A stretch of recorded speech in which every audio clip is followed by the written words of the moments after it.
Alright, in today's video, we are tackling confidence, something that often feels really elusive, almost like a secret ingredient that some people just have naturally while others don't. It's almost as if we've been trained to believe that confidence is this mysterious trait that either you're born with or you're not. But what if I told you that's not true? What if confidence wasn't some rare thing that only a select few people get to experience? What if confidence was actually a lot easier to build than you think? That's exactly what we're going to dive into today. Before we dive in, welcome back, or welcome if you're new. I'm Alexander Sterling, and on this channel, I bring you simple, powerful insights to help you shift your mindset, break through limits, and grow into your best self one step at a time. If that resonates with you, I'd love for you to subscribe. As a new channel, I've got a lot of meaningful content planned that I believe can truly enrich your life, and it would be an honor to have you join me as one of my first subscribers on this journey. Now let's dive into the video. Okay, here's the thing. Confidence is a skill. It's not some magical quality that certain people just happen to possess. It's not a personality trait that you either have or don't have. It's actually something you can learn, practice, and build over time, just like any other skill. And when you start to see confidence as a skill, it completely changes the game. It takes the pressure off because it means you don't have to wait around hoping for confidence to strike like lightning. You can actually do things to build it step by step. Now let's start with what confidence actually is, and more importantly, what it's not. We often think of confidence as this feeling of certainty, like you always know what to do. You never second guess yourself, and you walk around with this unshakable belief in yourself. But honestly, that's not what confidence looks like in real life. Confidence doesn't mean you feel great all the time. It doesn't mean you never have doubt. Confidence is actually much simpler. It's about the willingness to show up. That's it. Confidence is the willingness to show up even when you don't have it all figured out, even when you're nervous or unsure. It's about trusting that you'll figure things out along the way. Think about it like this.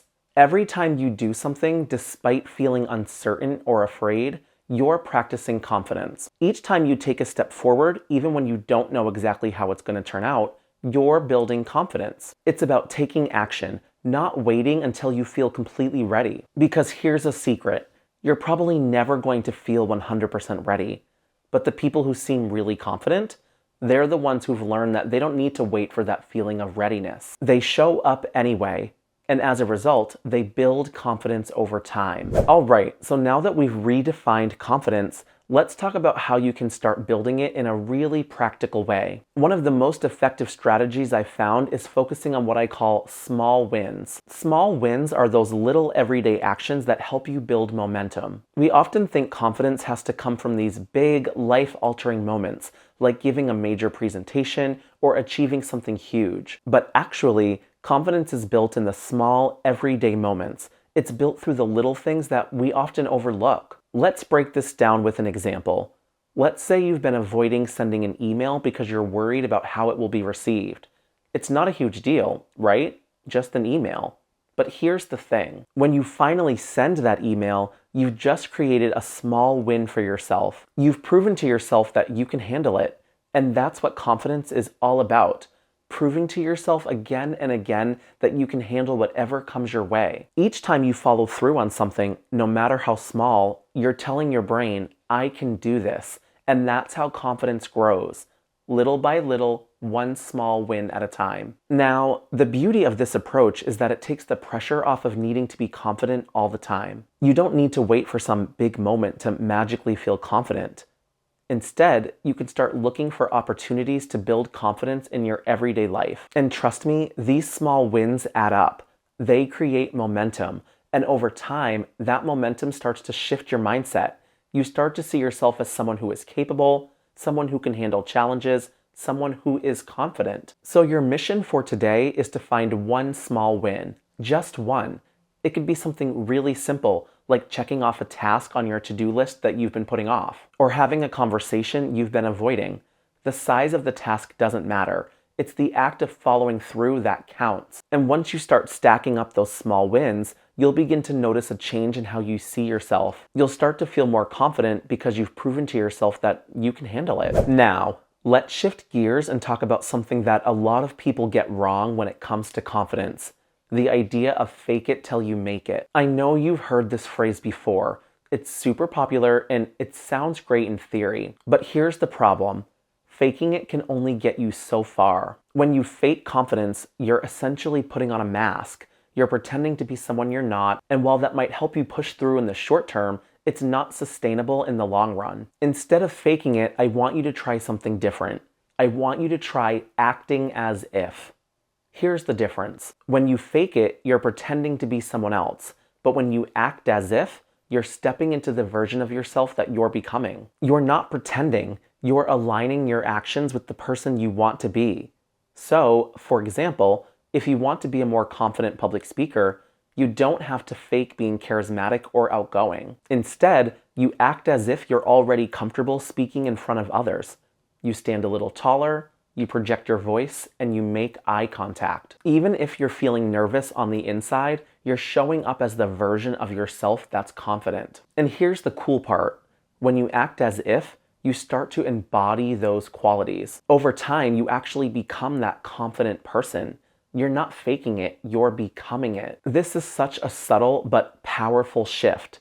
It's not about pretending or forcing yourself into something that doesn't feel authentic. It's about showing up as the person you want to be and trusting that over time, you'll grow into that version of yourself. Now, I want to address something else that holds a lot of people back from feeling confident, and that's that inner critic. The voice in your head that's constantly telling you that you're not good enough, or that you're not ready, or that you don't have what it takes. We all have that voice. It's loud and it's persistent. And if you're not careful, it can completely derail your confidence. But here's the good news. That voice, it's just noise. It's not the truth. And the more you start to recognize that, the less power it has over you. Changing the way you talk to yourself is a huge part of building confidence. Think about it. What would you say to a friend who is struggling with self-doubt? You wouldn't tear them down, right? You'd probably encourage them, remind them of their strengths, and help them see the bigger picture. So why not do that for yourself? Start being kinder to yourself, especially when things don't go perfectly. And I know this sounds simple, but it's incredibly powerful. Over time, shifting your inner dialogue can completely transform how you see yourself and how confident you feel in your abilities. Now let's get real for a second. Confidence isn't about being perfect.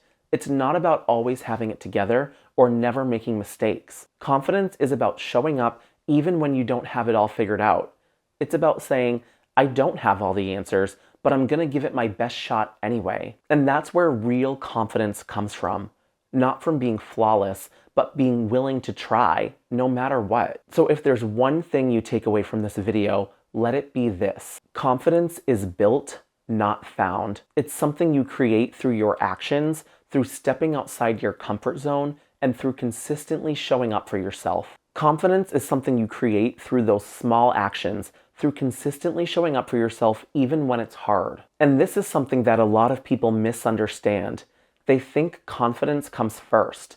They think they need to wait until they feel confident to take action, but it's actually the other way around. Confidence comes after you take action, not before. It's built through experience, through doing, through trying, even when you don't feel ready. Let's talk about another aspect of building confidence that's crucial. Failure. This is where a lot of people get stuck. They think that if they fail at something, it means they're not confident or that they never will be. But the truth is, failure is actually a critical part of building confidence. Every time you fail, you have an opportunity to learn, to grow, and to come back stronger. Failure isn't the opposite of confidence, it's a key component of it. Let me break that down a little more. When you fail at something, it can feel like a blow to your confidence. Maybe you tried something new and it didn't work out the way you hoped. Maybe you put yourself out there and didn't get the response you wanted. It's easy to let that knock you down. But the thing is, confidence isn't about never failing. It's about how you respond to failure. It's about getting back up, learning from the experience, and trying again. When you can bounce back from failure, that's when you start to build real, lasting confidence. Think about any skill you've ever learned. Let's say you're learning to play an instrument. In the beginning, you're going to hit wrong notes. You're going to make mistakes, but that's part of the process. Over time, as you practice, you get better. And it's the same with confidence. You're going to have setbacks. You're going to have moments where things don't go perfectly. But each time you get back up, you're reinforcing that belief in yourself.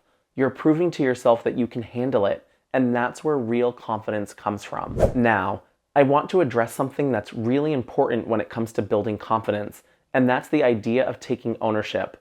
What I mean by that is taking responsibility for your own confidence. A lot of times we wait for external validation to feel confident. We wait for someone else to tell us we're good enough, that we're capable, that we've done a good job. And while it's great to get validation from others, it's not something you can rely on. You have to be able to create confidence from within, regardless of what's happening around you. So how do you take ownership of your confidence? It starts with recognizing that confidence is something you build for yourself. It's not something that someone else can give you. It's about taking responsibility for your own growth, your own progress, and your own mindset. You can't control what other people think or say about you, but you can control how you show up for yourself. You can control the actions you take, the effort you put in, and the way you talk to yourself. And when you start to take ownership of your confidence, that's when you really start to see change. Let me give you an example of what taking ownership of your confidence looks like in practice. Let's say you're working on a project and you're feeling unsure about whether or not you're doing a good job. Instead of waiting for someone else to give you feedback, you take a step back and evaluate it for yourself. You ask yourself, what am I proud of here? Where did I do well? What could I improve? And by doing that, you are taking responsibility for your own confidence. You're not relying on someone else to tell you that you're good enough. You're telling yourself. And this is something that can apply to any area of your life, whether it's your work, your relationships, or your personal growth. Taking ownership of your confidence means being proactive. It means showing up for yourself even when things are hard, even when you don't feel like it. It means trusting yourself, trusting your process, and trusting that you're capable of handling whatever comes your way. Now, I know that all of this might sound a little overwhelming at first, especially if you're someone who has struggled with confidence for a long time. But here's the thing, building confidence doesn't happen overnight. It's a journey. It's something that you work on little by little, day by day. And the good news is every step you take, no matter how small, gets you closer to where you want to be. So if you're feeling unsure about how to start building confidence, remember this. Start small. Focus on those small wins. Start stacking up those little victories, and over time, they will add up. They'll create momentum.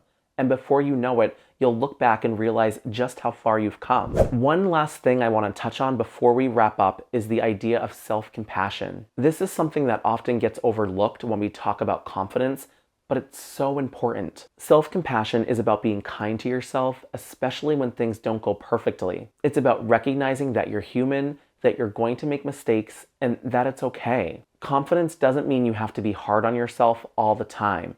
In fact, being hard on yourself can actually undermine your confidence in the long run. When you practice self-compassion, you're giving yourself permission to be imperfect.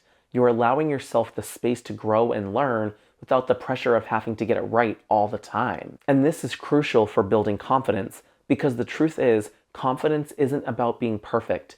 It's about being resilient. It's about being able to bounce back from setbacks, learn from your experiences, and keep moving forward. And self-compassion is what makes that possible. It's what allows you to keep going even when things get tough. So let's put it all together. Building confidence is a process. It's a skill that you can develop over time. It's about taking action even when you don't feel ready. It's about focusing on small wins, acting as if you're already the person you want to be, and taking ownership of your own confidence. And along the way, it's about practicing self-compassion and allowing yourself the space to grow. You don't need to wait for confidence to magically appear. You can start building it right now, one small step at a time. So what's your small win going to be today?